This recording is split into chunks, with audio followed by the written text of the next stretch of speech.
Arganissima, New York.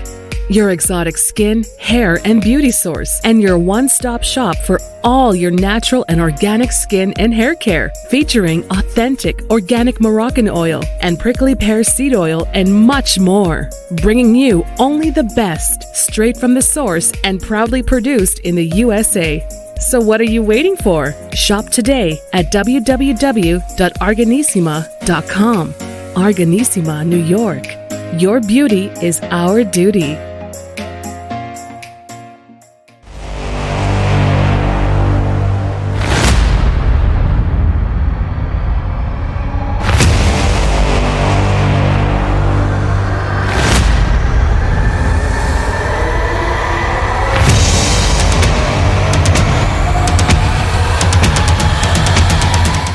Folks, welcome back to the iHealth channel, iHealth Radio. We're your host, Hurricane H, new day, new show, new topic.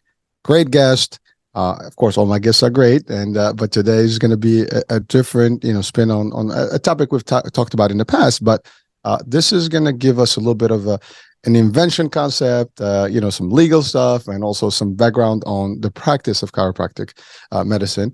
So with me, I have Jeff Fisher, who is actually doctor of chiropractic.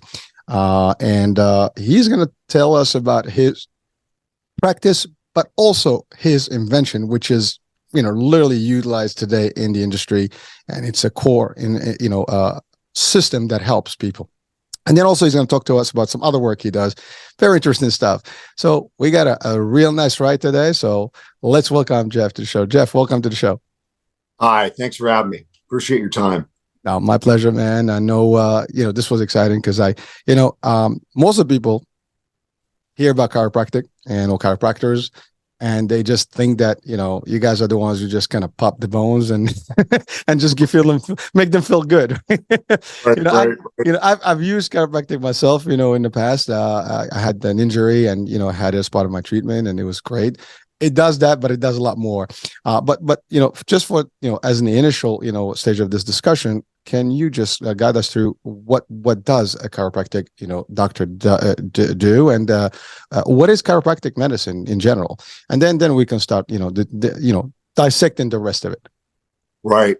Well, so I think the best analogy, which I use with my patients, is if you think of a chiropractor as an orthodontist of the spine, for the most part, where our job is to, like teeth, to kind of pull them back into being straight by putting braces on teeth.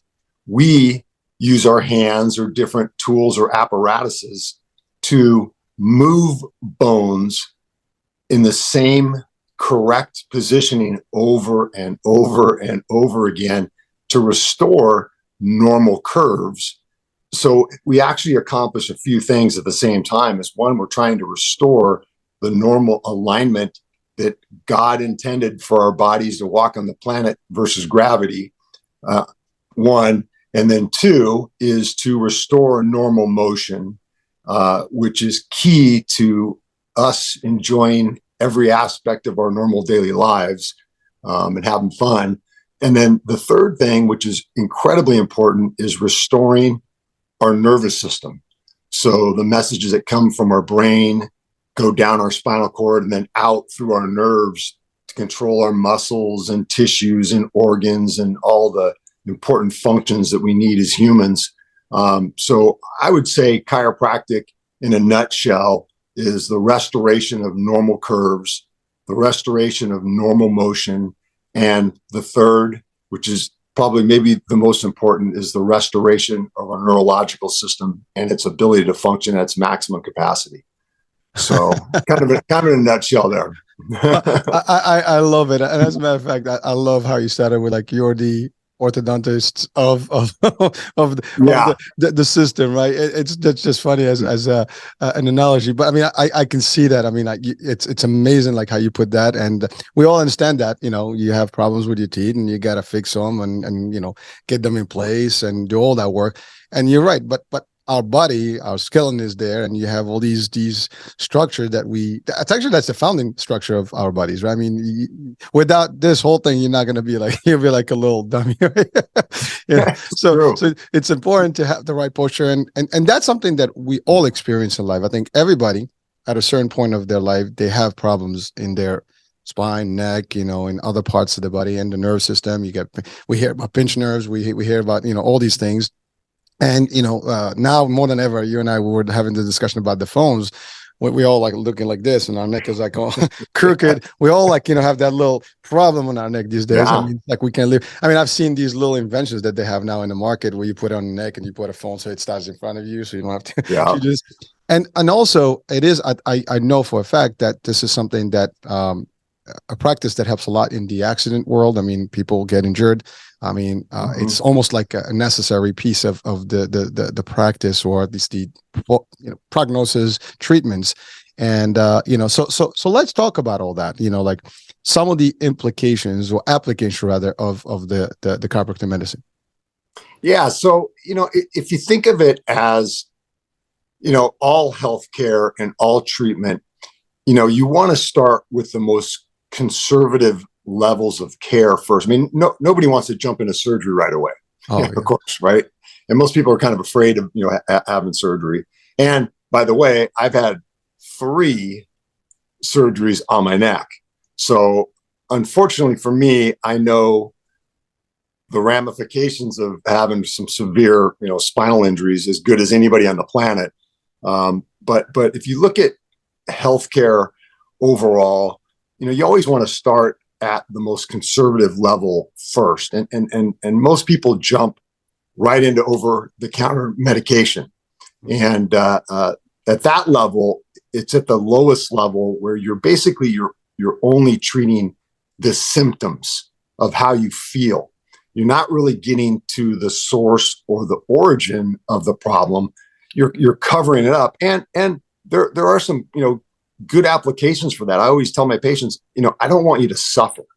So if you have to take some over-the-counter medication for a short period of time, just to make sure you're not suffering from the pain, then hey, do it. But it's not a long-term solution.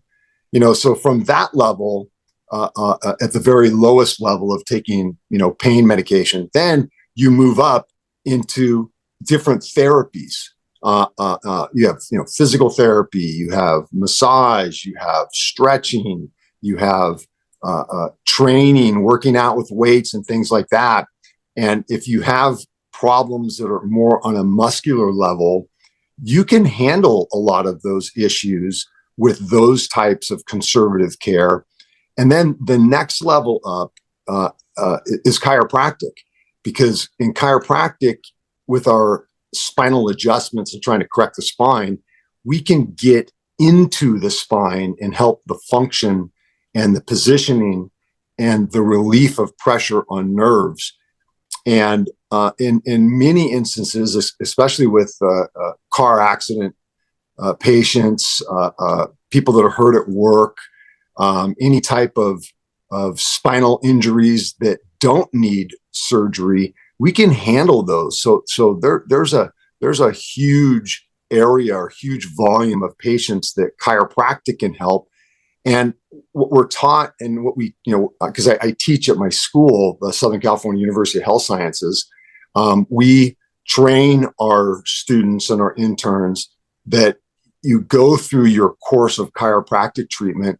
And if you do it for a month or 2 months, and the patient just isn't getting any better, or, God forbid, they're actually getting worse, it's your obligation to refer them out to the next level, which, might be seeing an orthopedist or a neurologist, where then, maybe you take MRIs or CAT scans to evaluate the human frame at a greater level, more in depth, to see if there are issues there that just can't be handled conservatively. And then they might be a surgical candidate. But, surgery is, of course, at the very highest point.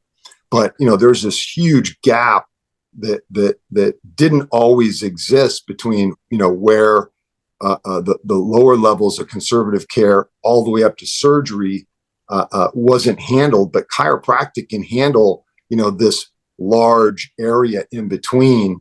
And, thank God that things have evolved since I've been practicing for 32 years now, that we work really, really well with orthopedists. I have a great orthopedist. Matter of fact, he's the guy that did 2 of my surgeries in my neck.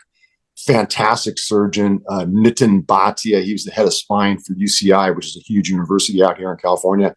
And we refer patients back and forth all the time. He refers patients to me. I refer patients to him that I can't handle, and I'll send him people, and he'll send them back and say, "Hey, get back there, get back with Fisher, and keep going. You don't need surgery yet, or you don't need surgery at all. Just keep doing what he's telling you to do." So now there's this incredible relationship and this multi specialty arena of all of the practitioners. We're working together, and that's really the most important thing for us, as a healthcare community, that we all work together. Back in the olden days, we used to compete against each other, and we didn't like each other. There was all these different prejudices that existed, but thank God, for the sake of our patients and their success, a lot of that has gone away. And I think it's because, chiropractic has evolved from a scientific standpoint so much, and there's so much evidence behind chiropractic that it works. So this is kind of a great time to practice now for our young practitioners. It's very, very exciting. So, but the bottom line, who benefits the most is our patients. That's our bottom line. Well, Doctor, I think you've covered a lot of grounds there. So I want to poke a little bit on. So the first thing you said is that most of the people tend to try to mitigate any pain, with over-the-counter stuff. I think we all do that. No one wants to go see someone or get involved in a routine kind of treatment, or even try, like you said, the fear of surgery is always there. And this is, we all are always humans by default. They work, they move, they do the stuff, and we tend to injure ourselves all the time. I mean, just that doesn't matter who's watching right now here. They probably had some sort of an injury at the time or another, and if not yet, it could happen. Hopefully not, but that is always a risk.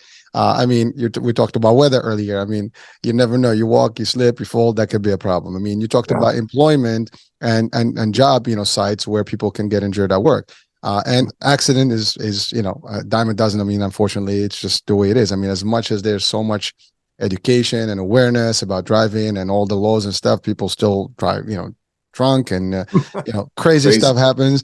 Or they take a challenge, and you get some loonies, that go on the road like they think they own like a plane on a highway. And so you have all these things that can happen, and therefore the risk is always high. But, and people get hurt at the gym. I mean, you go to a gym today, you see people lifting more than what they can handle. I've seen so many things on social media where people really do some dumb stuff and they get, really bad hurt, with deadlifts. And I mean, and you see some of these injuries, like, oh my God. I mean, some people literally almost break themselves in half, and so those are the things that come from regular living. And you're right. There's a lot of different options, but it starts with like, well, I just got a little pain. And what we don't, you talk about neurological stuff, and most of the stuff, we are an electrical system literally running. And you pinch anything, then the electrical systems don't function well, and then you have all these pains. Your legs are numb, your arms are numb, you're not able to do this, you can't move properly. And also, like, sometimes because of the work we do, I mean, we sit a lot. Sometimes a lot of people are in offices and they sit. Now they have these special desks that you can stand and things and elevate with. But in the longest time, that wasn't the place. So people would just be sitting in a certain portion. You almost kind of like start developing. To talk on that curve, I'm looking at your picture behind. It's exactly how we wind up like this. And then you have also age. You have other things that affect the whole system. And then of course you have diseases that can also impact these. So there's many opportunities where this can happen. And then you're right. People do therapy based on whatever the doctors would determine. But you're right. The range of chiropractic can be quite a bit, and it could alleviate a lot of the pain and a lot of the suffering, and really get you back in a better shape. And if you could, I mean, anybody can tell you. And again, we love our surgeons because they save lives and do a lot of stuff. But anyone that a knife, you're going through anesthesia, you're going through a wrist, there's clotting, there's a lot of stuff that can happen, post surgery. It's always dangerous, and that's why you have sometimes you have allergies from blood thinners or whatever. So it's all the after. So people, if you can avoid that, that's awesome. But if not, ultimately, I mean, you said it yourself. You as a chiropractor going through surgery, firsthand what that looks like and what can be done. And I love what you said, that you are teaching, in an institution that is very well recognized in the field of chiropractic, I guess in the state of California or nationally and even worldwide. And you're perfectly stated that today is a great time for folks to really get into it. Now, I want to ask a question to that effect. It is a medicine piece. It is a medicine art. It is a medicine. It's part of science and medicine. How does someone go into the chiropractic school? Is that like you have to go to medical school first and go, or you got to go straight to an actual chiropractic school? I mean, just the general question if people are wondering right now. So now, of course, I've been practicing for 32 years. Back when I was preparing for chiropractic school, we needed 60 transferable units to be accepted into chiropractic school, which the base of that was biology. So the vast majority of people just gained their bachelor's of science in biology, so an undergraduate work of biology before, and now it's basically required. So most of our students that are entering chiropractic colleges and universities across the nation, they're required to have a bachelor's of science in biology. So you think of pre-med, pre-chiropractic, pre-dentistry, it's virtually all the same.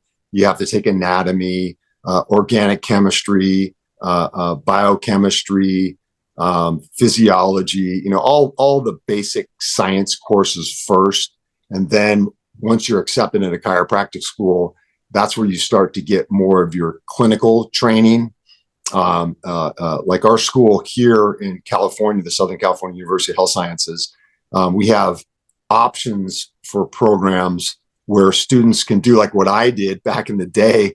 I did a 5-year program that was condensed into 3 1/3 years. So rather than 2 semesters a year, I had to take 3 semesters a year. So it was year round. It was really difficult, and I didn't have any time off. There's no breaks.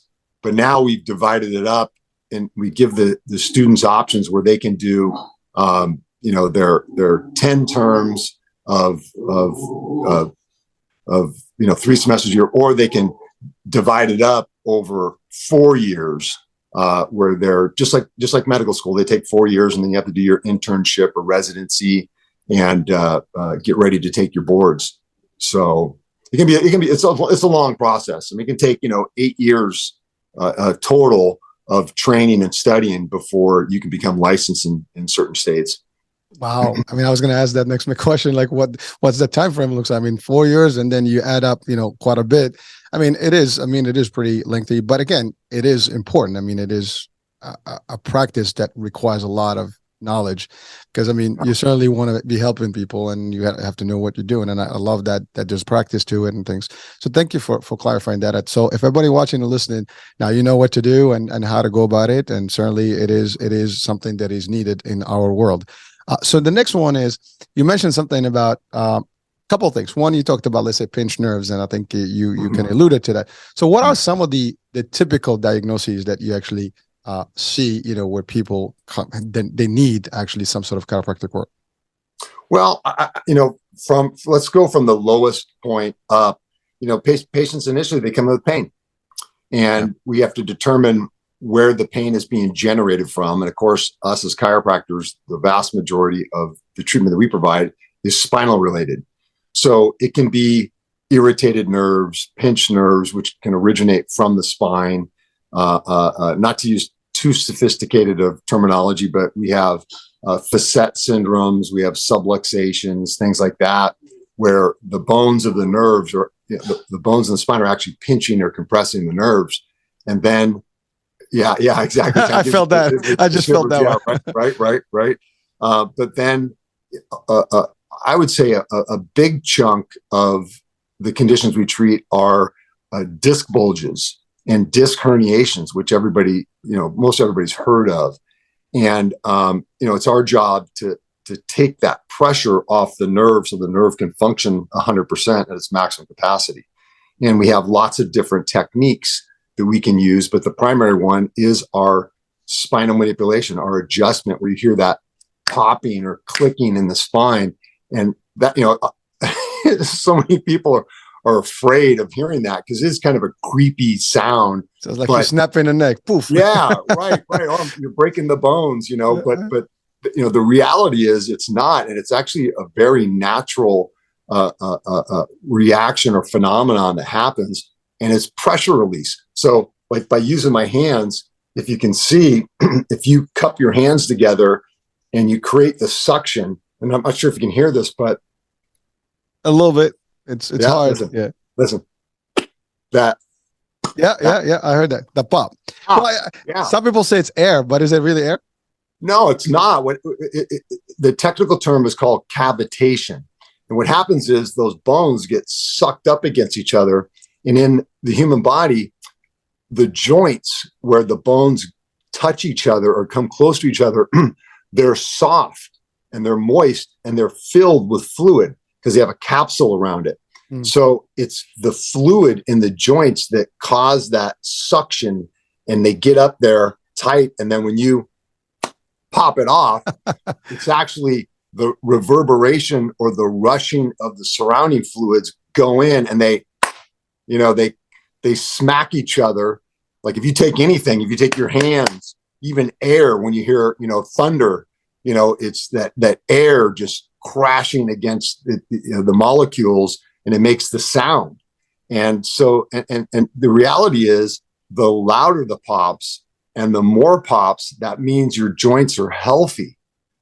So they had studies years ago where they took people, this was in Europe, they took people with different degrees of degeneration, which is, it's the dehydration of the spine. And they put these little sound transducers on the patient's bodies, and they adjusted them. And they looked at the x-rays and they saw, wow, the healthy people, you have these really loud pops, and the people that aren't so healthy, where their joints are dehydrated, you don't hear any pops. So the healthier you are, the more pops you'll hear because there's more fluid in your joints. So that's a good thing to hear. So as long as I pop, it's good. 100%. It's actually a good thing. It's not a scary thing. That means you're healthy. So I guess we gotta have to make sure that we're super hydrated to get that. I love that because I've seen enough videos and things of chiropractic stuff, and you see people moving that neck, and it looks like brutal. I mean, it looks like you almost have that neck, or or you pop. Like I remember when I did my sessions, they would put me on the little table there, and they just kind of move your legs up and stuff, and next thing you're like it just like everything's popping up. I mean, but it feels good after a while. Like you're like, oh my goodness, you think like fresh, brand new. I mean, and this was literally over 20 years back. When I got injured in martial arts, and from like a spin kick, literally, and then it did it. So I got hit, and it was just not good. So I was like, then I did my treatment, and it was awesome. Obviously, I got more careful after that. But yeah, it was great feeling that actually decompression of your bones. So but it's amazing. Like people they see it, but you're right. It's like when you see it, it looks kind of visually scary. It's one thing when they did it, and it's instant. Like it looks like 1, 2, pop. Oh, boom. Wow. Yeah. So thank you for sharing that. I mean, there's that. Now, the injuries that cause these things. I mean, you talked about herniated disc. I think we hear that all the time. I mean, that's kind of more common level. And what can you tell people? I mean, like, what are some of the things that they can do to maybe avoid injury? Obviously, we don't want people to be injured. Obviously, we want them to also, you're in practice for a reason, but it's just that balance. But people do get hurt. What are some of the things that you tell people, like post treatment, to avoid? I mean, or that's the other thing. You can fix someone, they go back to whatever routine they have, and then again, now it can get worse. So what are some of the advices you'll have there? Well, so I think honest to God, probably the main problem that we treat in chiropractic practice is gravity. Okay. So you can't run away from gravity. We're on the earth, man. Nope. Father Time and gravity are undefeated. Oh, that's real. I mean, that should be a quote, the note somewhere everywhere. Yeah. And we know now that the statistics, I think that have been accumulated over the last, 1 or 2 decades, that 70% of all humans will suffer from low back pain at some time in their life. And at the same time, 70% of all humans will suffer from neck pain.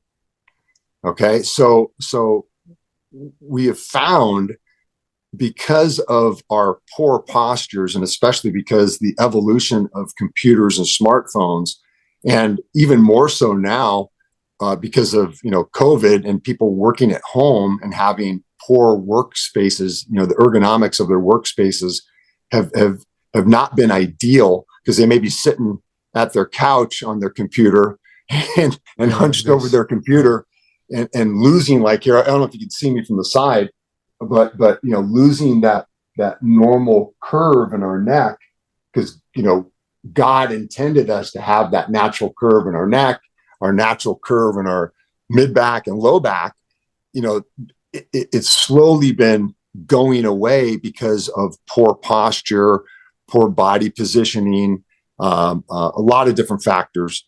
So we try and educate and stress our patients in maintaining your frame up at its highest point, maintaining those curves.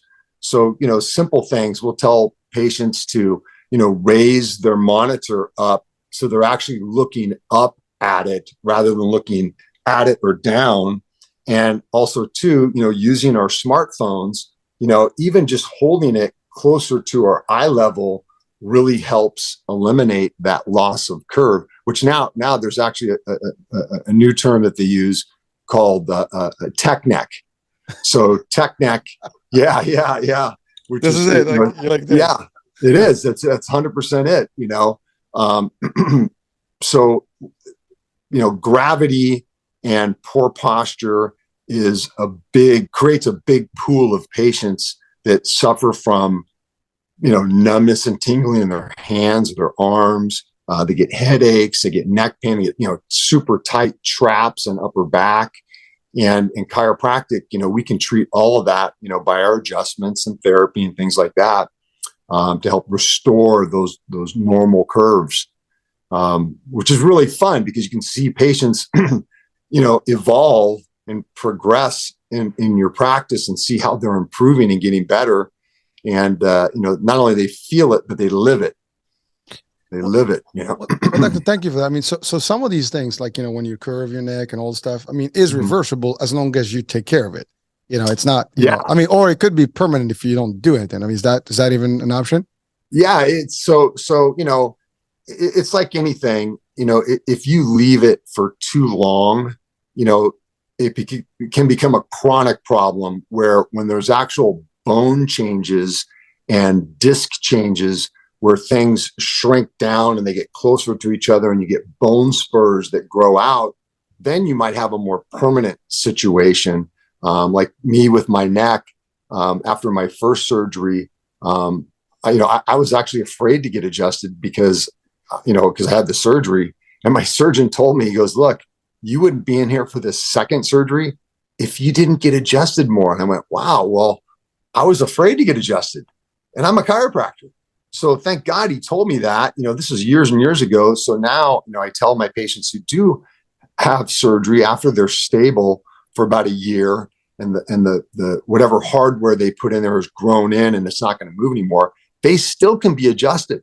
They can still get traction. They can still do a lot of the therapies necessary to keep the other discs healthy so they don't degenerate too. So I think, most of us that resist treatment, those are the people that actually need the treatment the most. and it's I think I'm one of those guys. Yeah. I mean, I do it as extreme measure when I have to, that macho thing, like I got this, I can take the pain. I don't think it's a valid, option, man. When the pain kicks in, you want to get the help. Yeah, totally. So, it's fear. It's fear. Fear is it paralyzes us.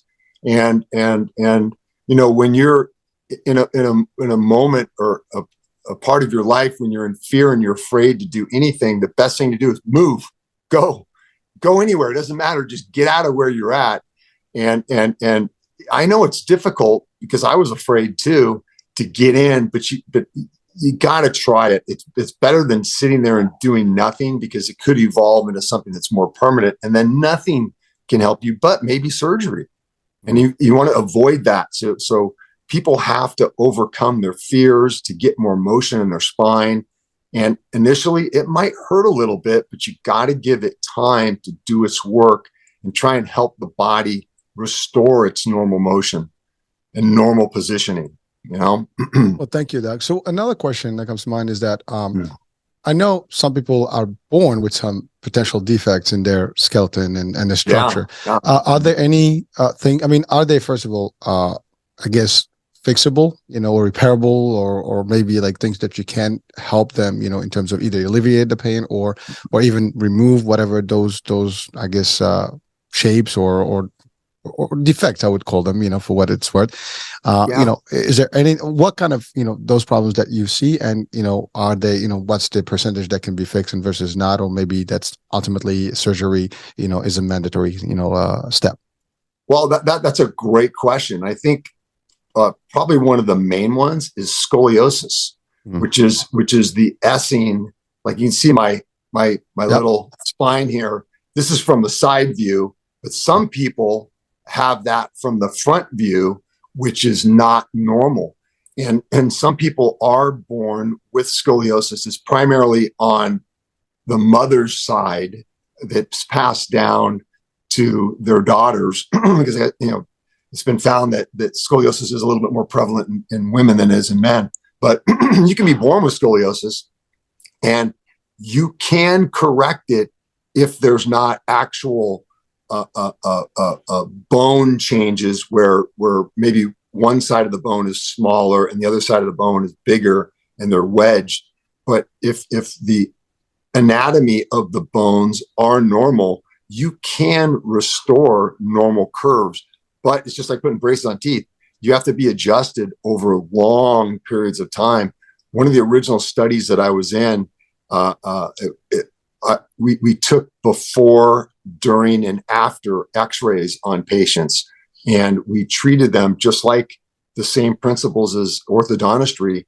We treated them, many visits over a year, and we could see with our own eyes, and the patients could see with their own eyes, that their curves were getting straighter and straighter.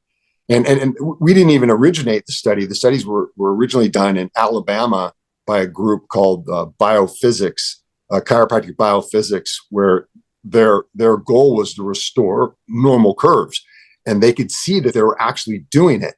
And so thank God that there was such a great research organization where they started to, put out their data that they were finding in the restoration of curves. And so, like in my office, that's the main thing I do is my practice is all about the restoration of curves. It's not just the elimination of pain. It's the restoration of curves and then the prevention of those curves coming back. And it can be very, very successful, where people, normally they would just be progressing and progressing. Like you see the little old people with the hunchbacks. Mm-hmm. Well, you can see over time, they're getting taller and they're standing up straighter and their curves are getting better, and they can live, great lives. It's not a death sentence. Once you see, those abnormal curves like that, they can be fixed in a lot of situations. So what about osteoporosis? I mean, with age, is that something that can be fixed with chiropractic, or that's just a natural process? Well, that, it depends on what's causing it. That may be more of a nutritional and physiological effect, where the bones are actually getting weaker, where the matrix of the bones are not able to hold the normal mineralization. make them stronger. But in chiropractic, a lot of chiropractic practices have a strong nutritional side, and nutrition can help that too. The body has amazing healing capacities, and if things are done right and you have your proper nutrition, your proper activity levels, you can help restore those bones back to their normal strength.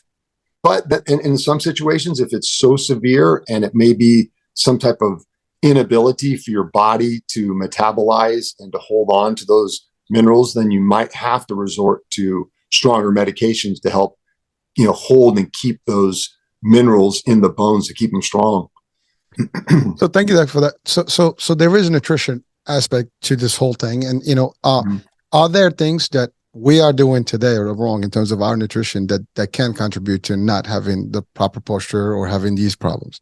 Or, maybe there are some advices that you can give, like just to have, because we do nutrition as well on some of the shows, and we talk vitamins, we talk minerals, but what really some of the core things that we have to have, to actually at least help our, structural integrity, if you want to call it that way. Well, I'd say the very first thing is water.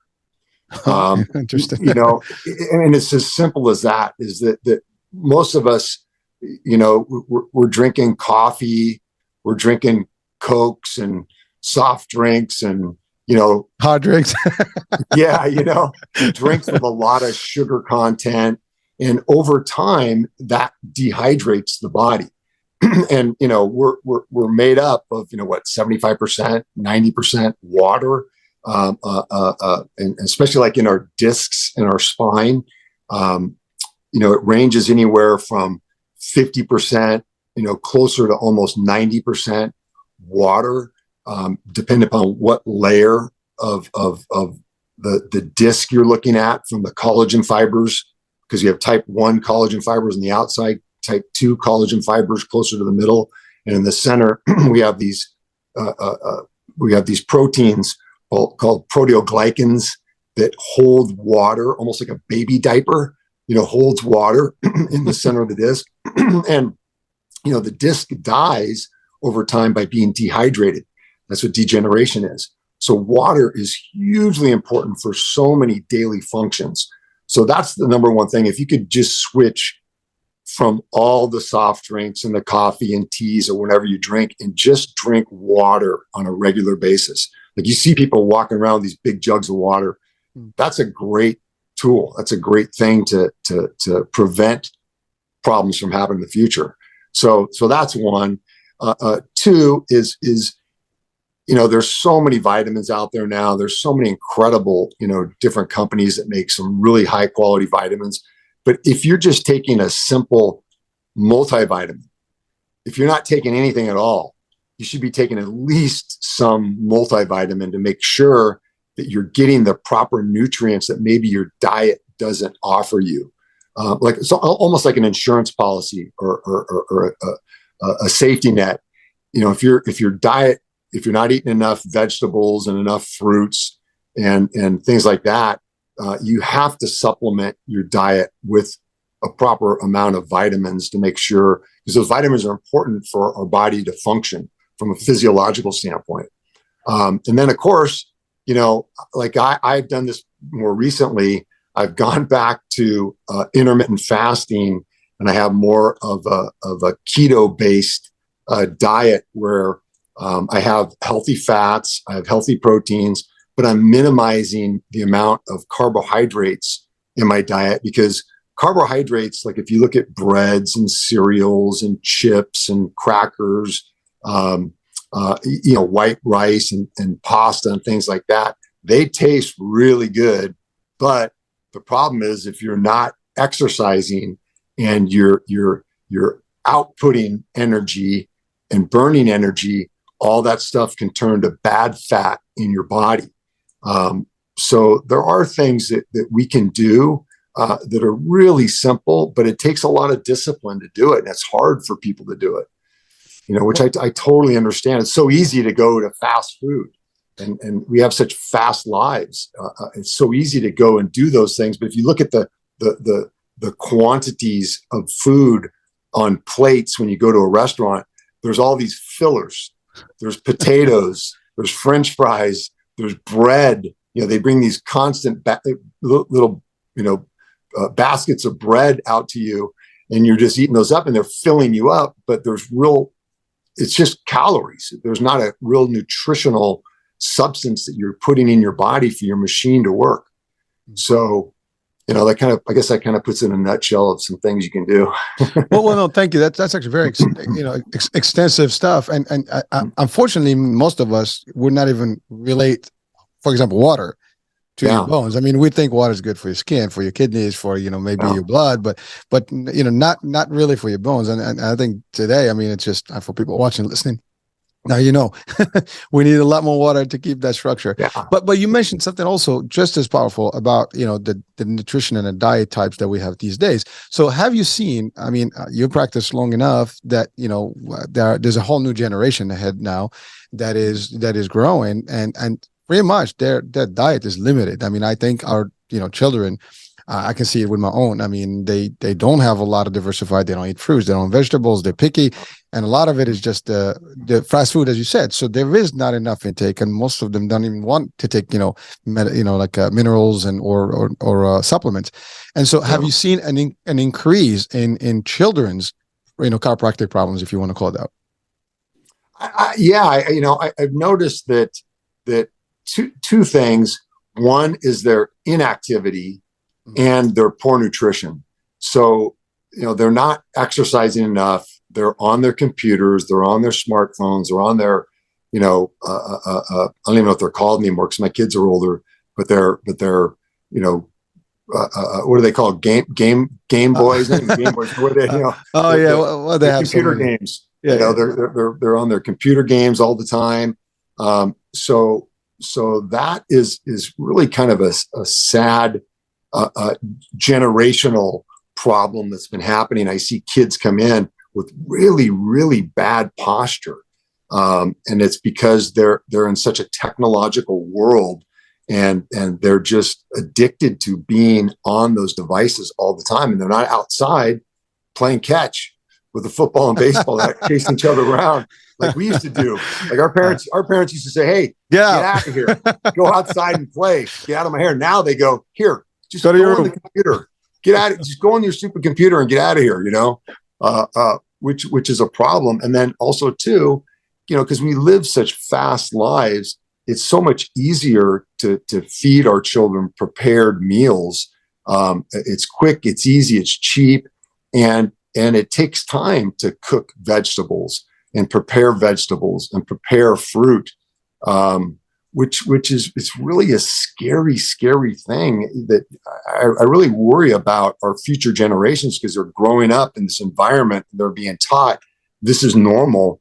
And it's, our parents used to force us to eat vegetables, and we couldn't leave the table until we were done eting our vegetables. And unfortunately, you can't do that these days. I mean, that'd be a form of abuse if you keep. Yeah, you can't do anything anymore. I used to get spanked. God forbid. Well, you mentioned a very, very taboo word right now. I mean, can't use that.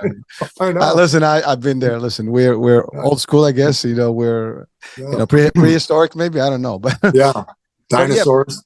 But that's actually unfortunate that the technology is, while it's serving a lot of purpose, I think it's also hurting our basic anatomy, basic functionality. Yeah. And the one thing that I can see maybe as a some sort of a ray of light, I would say, would be maybe with the Meta world and the visors, because now you can literally do activities that you're standing, and I have that model because my son has one of those, and all those games are actually literally like at least you're not sitting, you're up, you're running, you're active. Right. Maybe that could be a shift, and that's, I think, the next generation. So maybe there's gonna be a shift that's gonna help, but nothing actually replaces the true, just go outdoors, walking, running, doing all the stuff. Yeah, so, totally. So thank you for that. So one more question now in terms of the activities, people tend to do all kind of activities. Some are running, some are going to gyms. Are there any type of maybe problems that you encounter or you see that are driven, from those types of workouts and activities that they're done, whether it's maybe weightlifting or, maybe just doing the wrong thing, or maybe a sport that is, more damaging than other. Are there any things that you see as trends and maybe things that can be done differently in that aspect? And then the next one that we're going to talk about is your word traction. You mentioned it a few things, and that's a core that we're going to talk about today, because that is your, I would say your contribution to the world. So we'll talk about that. Right. Well, one thing I've noticed too is that, people are getting into, CrossFit and high intensity interval training, which is phenomenal stuff. And, like we've talked about before, I'm 56, I'm old school, but when we used to work out, we worked out with belts. And we had, the old school belts, the leather belts, to help support and protect our spines.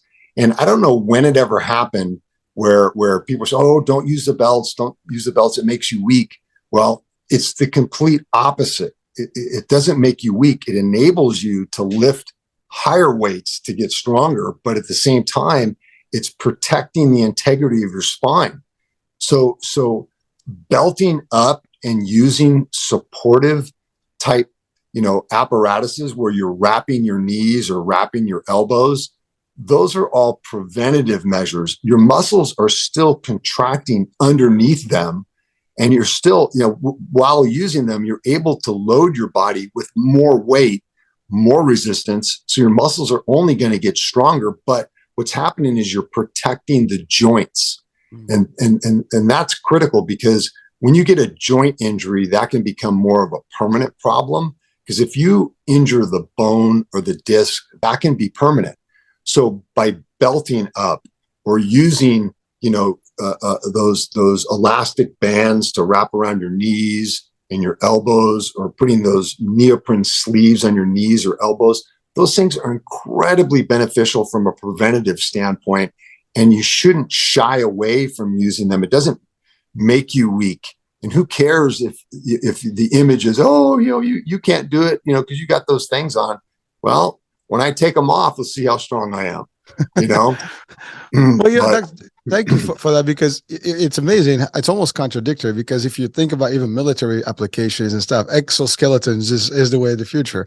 Is like how to be able to do and have super soldiers. And we see that even in the merchandise, or at least the storage units and some of these big warehouses where they have these units that they can help them lift things and carry stuff easily.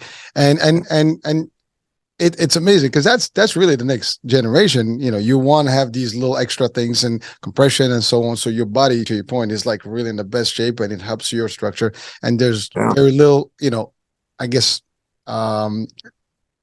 push that you have to do, because it helps you do it very easily.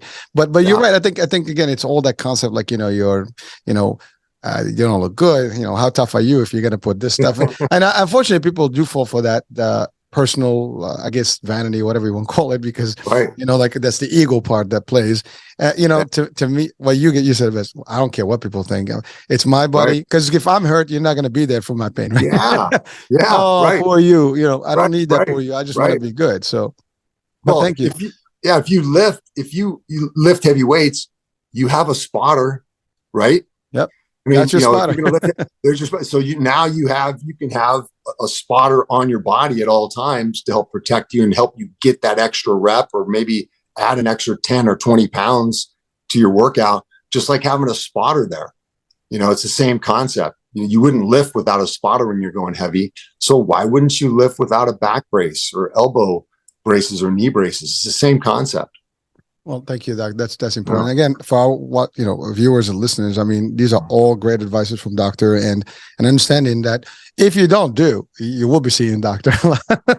Right. Well, again, I mean, he is there to be somebody. Certainly, obviously, he's there as a measure to help you. But certainly, if you can prevent anything, I mean, preventative is always a key. But but they do what they do, and unfortunately, I don't know how to place it, but people do get hurt no matter how, and people still do dumb stuff, and we wind up, and seeing Doctor more than often. And listen, for what it's worth, it is live.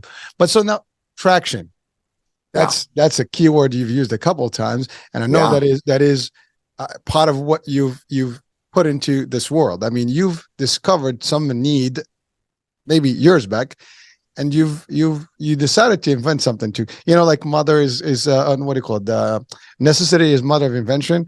So there was something that necessitated, a tool, and you decided to actually take and make that tool happen to help people live and, mobile and pain free. So let's talk about that. That's your baby.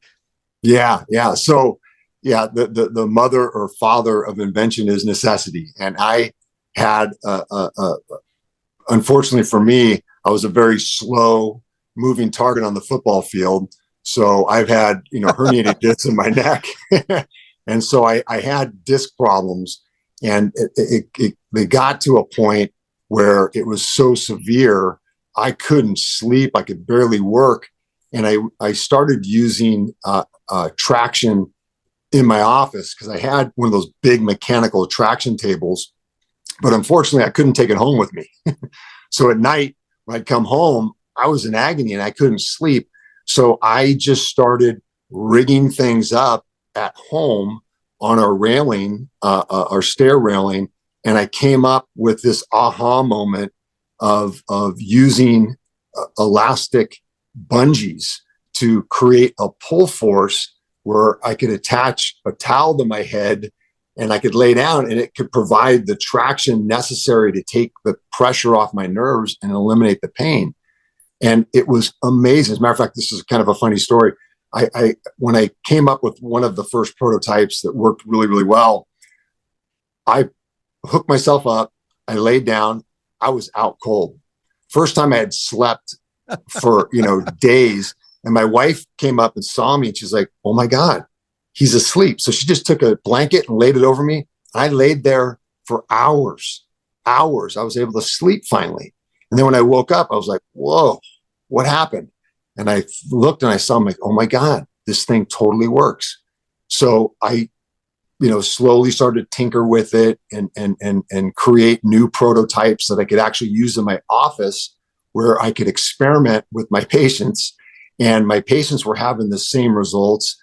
And we're like, wow, I really have something here. And so, thank God, unfortunately for me, I went through, a bad situation for me, but, I was able to turn it into something positive that other people could benefit from it.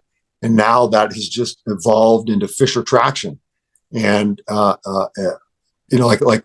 you said, it's my baby. So I think my baby's perfect. I think my baby's beautiful. But, we've treated, well, now we've sold over 40,000 units in just the last 3 years. We've probably had, more than that of people that have tried it, including all my patients in my office. And it's been incredibly successful. I end up building and creating with a design team, an engineering design team, a mobile, super, super lightweight. Matter of fact, I got one here. You can see it. It's well, you got there you go. There it is. This is now the main pull force of Fisher Traction, and you can see the bungees in the middle here, in the plastic, discs on the side, where this, if I can even pull it, it's got about 50 pounds of pull force. This one's designed for the neck. That pull mechanism in the middle, we call that our negative G-force technology, because it's trying to eliminate gravity. But this simple, super lightweight, this whole thing weighs less than a pound.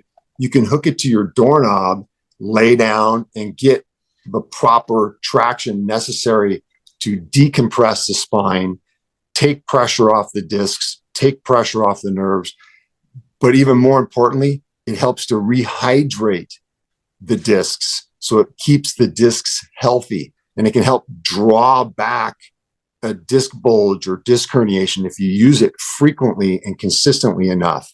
It's an amazing therapy, has incredible values, but probably the most important thing is that you can do it on your own.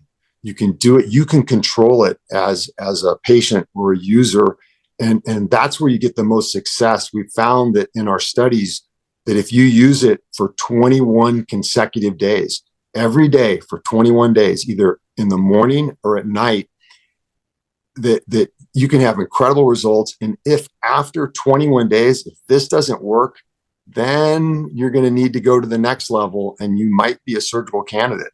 But we've had incredible success. I would say, we're probably right around 80% or more that patients are getting successful results, where it's the reduction of their pain and symptoms and numbness and tinglings going away. My wife is an incredible case study. I created one for the low back after creating one for the neck for me, because my wife had a huge 7-millimeter disc herniation in her low back, and she was in a lot of pain. And she said, God, could you make one for my low back? So I kept tinkering with it, and I made a stronger unit, and we made one for my wife. So Great husband. Yeah, right. Hey, those should give me some brownie points, right? Let's give me some brownie points. So happy wife, happy life. That's right. But we ended up taking a second MRI on my wife, and her disc herniation reduced from 7 millimeters to 5 millimeters. Then she used it again for another phase of treatment, and it went down to 3 millimeters, which is incredible. So we've seen firsthand, objective scientific evidence of traction working, and there's been other studies out there that have shown similar results. But the greatest thing is it allows all of us to have the freedom to live our normal lives, go out there, attack the world, have fun, and you can bring a Fisher traction with you anywhere. You can bring it on vacation, you can bring it to work, you can use it anywhere, anytime. It's as easy as lying down. As long as you have a doorknob, you can use Fisher traction. Wow. Well, Doc, thank you for breaking that down. I mean, first of all, the first thing you said, you mentioned about the traction tables, which it sounds like huge. It would sound like, you get an extended and pulled from all directions on a big table, and then all of a sudden you show me that little thing. Yeah. You're like, how that, and you said that's for the neck. So you pull. How does that work for the neck? I mean, just so curious. So you know what? Let's see. I think maybe here. Let's see if I have maybe a better picture. You can see it where I don't have to hold that little guy. Well, we'll have see here. Yeah. Okay. Here's one of our boxes. You got to move it back, doctor, just because it's completely covered. Yeah, you gotta get closer to you. No, nothing. It's just there. There you go. Okay. There you go.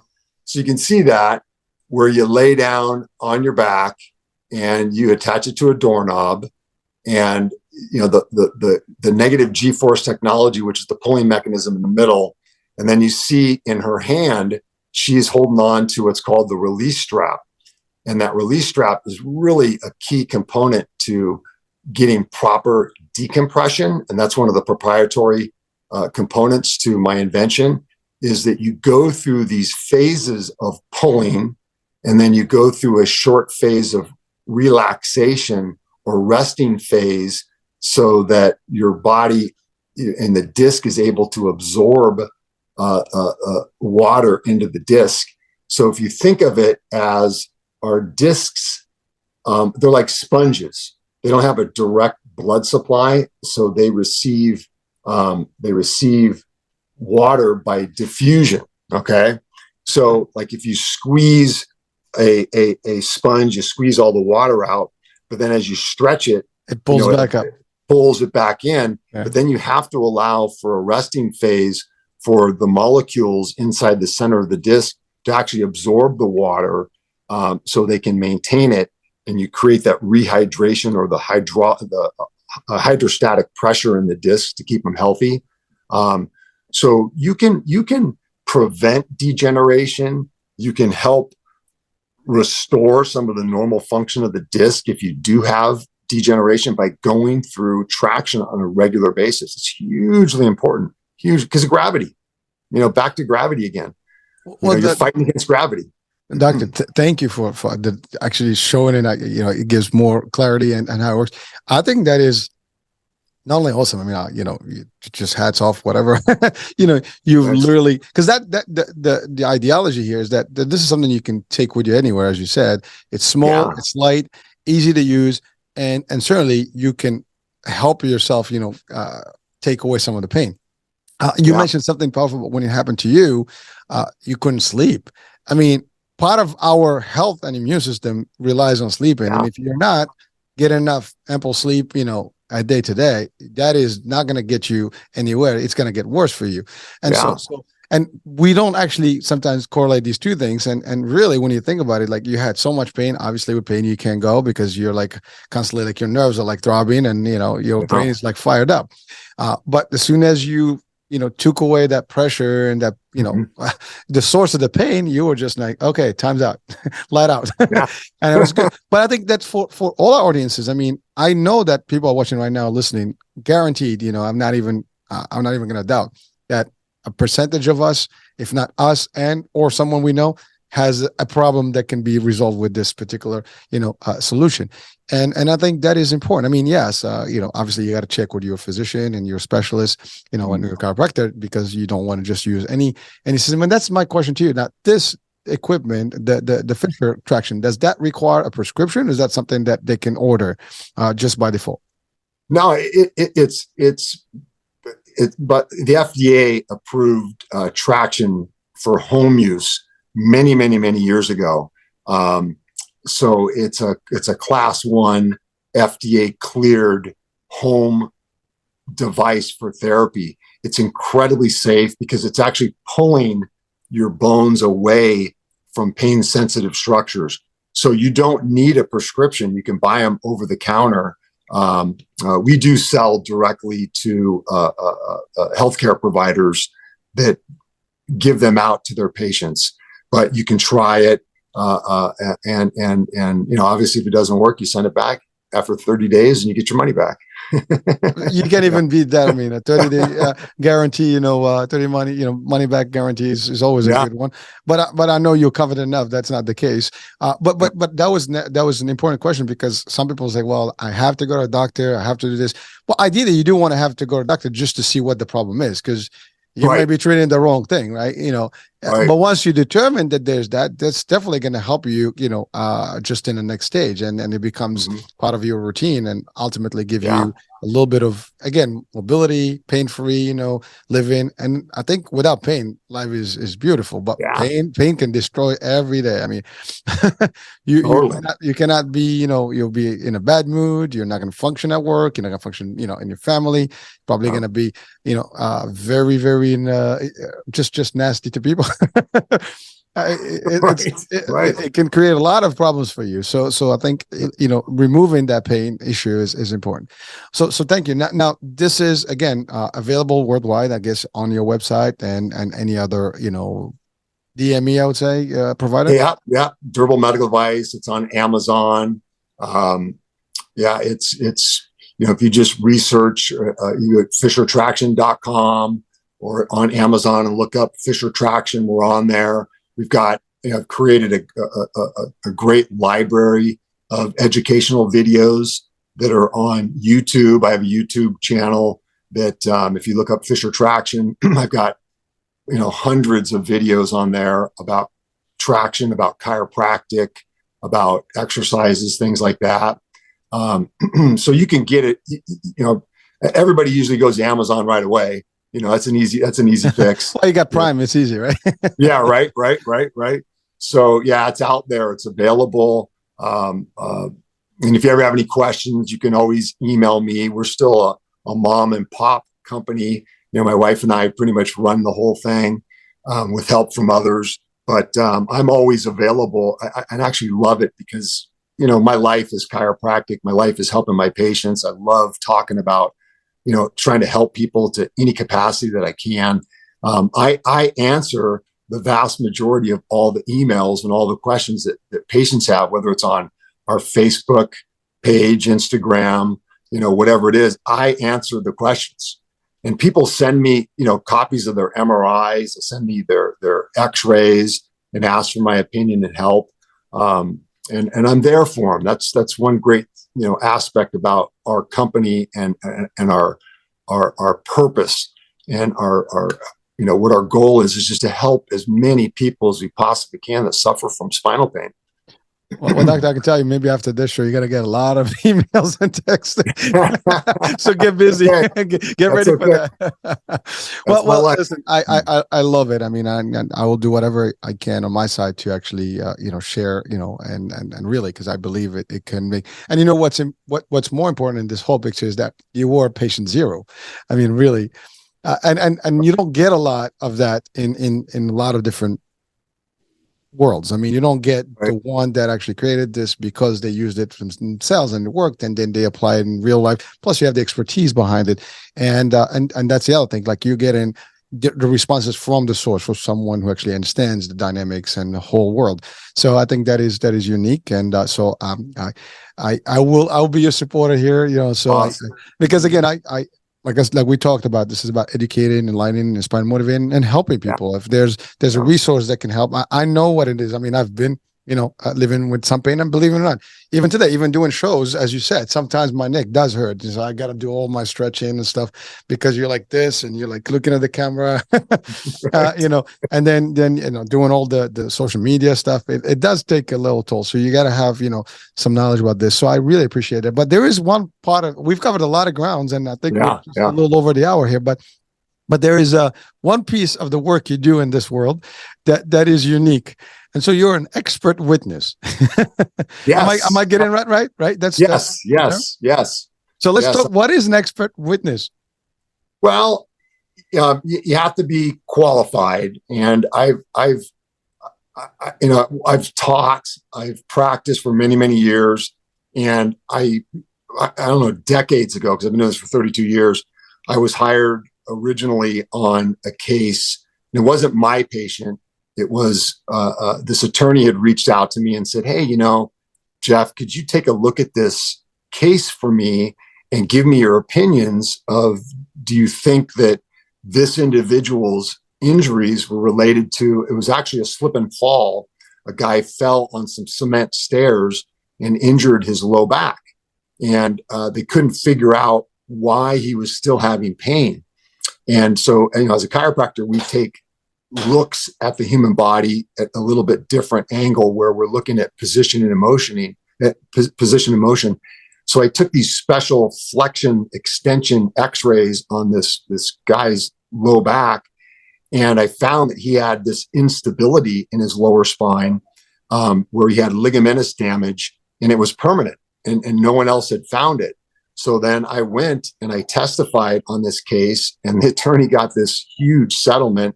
And he's like, "Hey," he's like, "have you ever done that before?" I'm like, "No, this was my first time."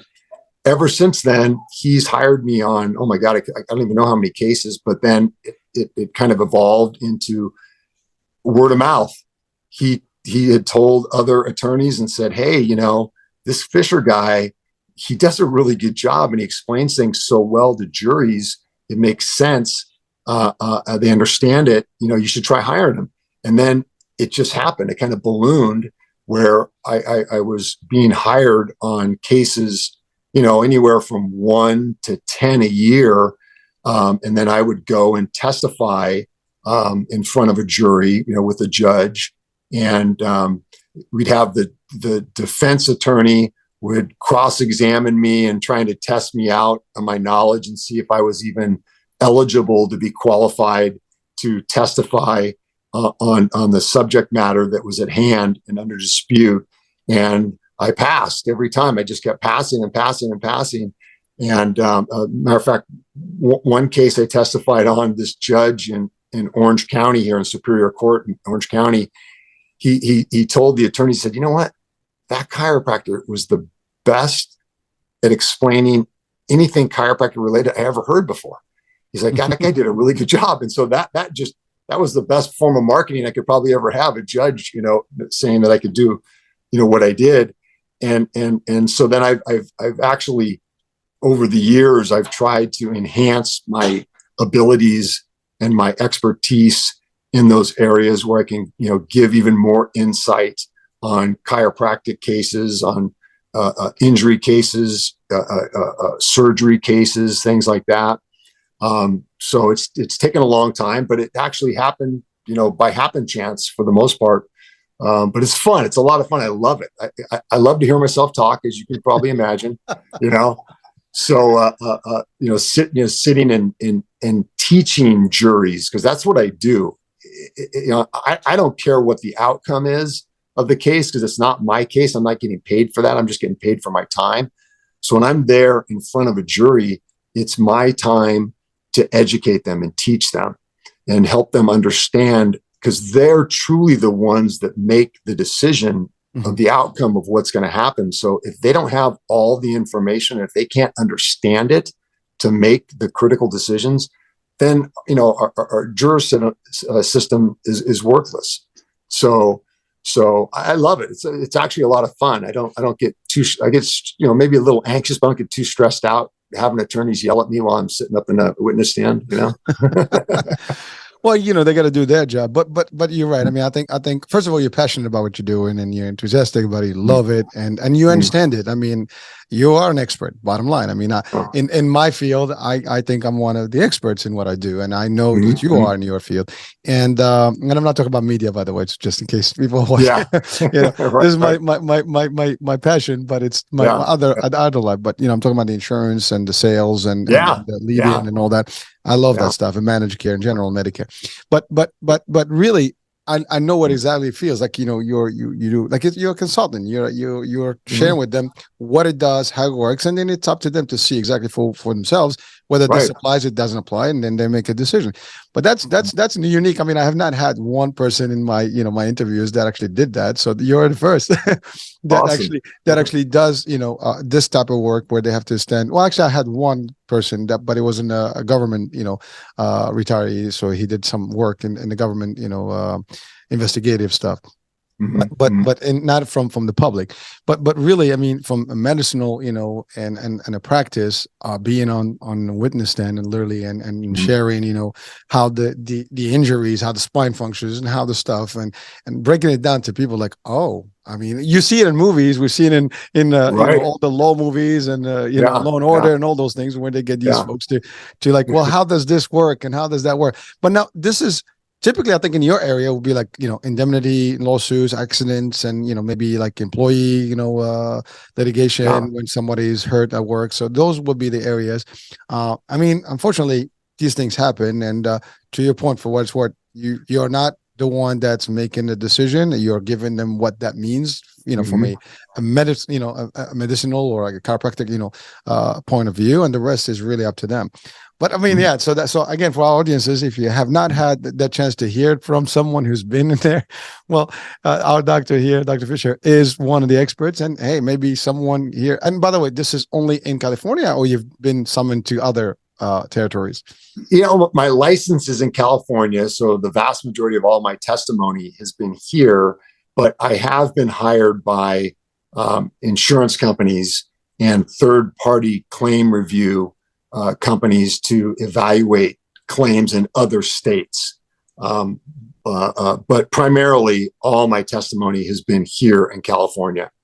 I've done peer review for third party claims entities where they'll send me, these huge thick files of medical records that are pertaining to some accident or injury, and I'll review those and give them my opinion on the treatment, and things like that, but since I'm a chiropractor, it's all basically based upon chiropractic treatment and management of people who have been involved in some type of, civil litigation. Well, doctor, I mean, listen, the insurance world, I mean, the claims, and there's a lot of fraud, and I mean, obviously I'm an insurer, so we constantly, are looking for fraud, waste, and abuse, and in all aspects, whether it's the providers, the patients, the members on the insurance side.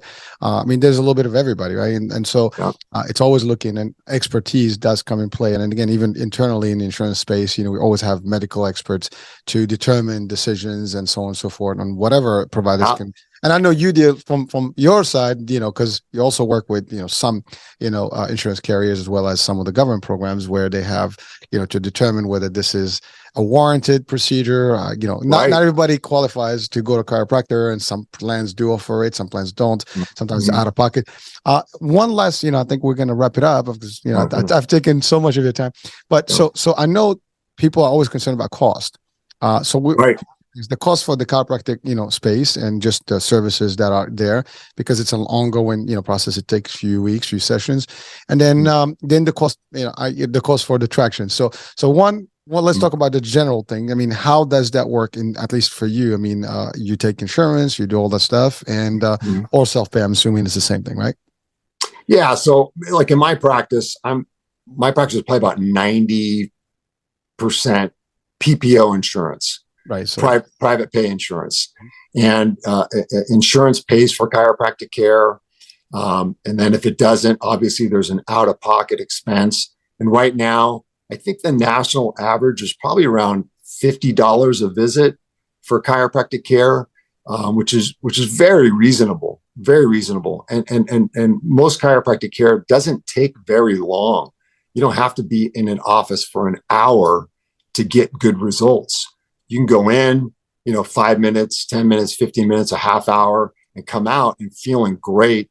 And over time, of course, because if you're trying to restore normal curves, it's going to take a long time to do it.